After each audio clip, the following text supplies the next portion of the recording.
Well, good morning. It's the beginning of a new week, and are you ready? I don't know if I can take much more of the problems and the situations and the circumstances of this world, but here it comes. It's another week.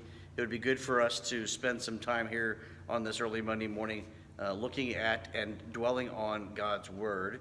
And the blessing for us comes to us today out of God's Word from Psalm 10.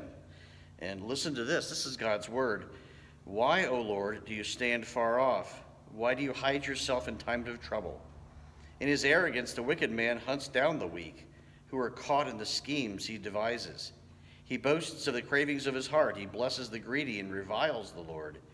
In his pride, the wicked does not seek him. In all his thoughts, there is no room for God. His ways are always prosperous. He is haughty, and your laws are far from him. He sneers at all his enemies. He says to himself, nothing will shake me. I will always be happy and never have trouble. His mouth is full of curses and lies and threats. Trouble and evil are under his tongue. He lies in wait near the villages. From ambush he murders the innocent, watching in secret for his victims. He lies in wait like a lion in cover. He lies in wait to catch the helpless. He catches the helpless and drags them off at his net. His victims are crushed. They collapse. They fall under his strength. He says to himself, God has forgotten. He covers his face and never sees.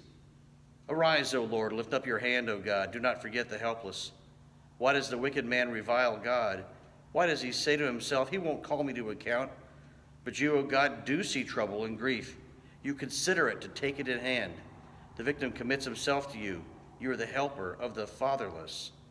Break the arm of the wicked and evil man. Call him to account for his wickedness that would not be found out. The Lord is king forever and ever. The nations will perish from his land. You hear, O Lord, the desire of the afflicted. You encourage them, and you listen to their cry, defending the fatherless and the oppressed, in order that man who is of the earth may terrify no more. Encouraging word from God's word from Psalm 10 this morning. We are reminded that Jesus fulfills this prophecy because remember, of course, Isaiah said, of the increase of his government and of peace, there would be no end.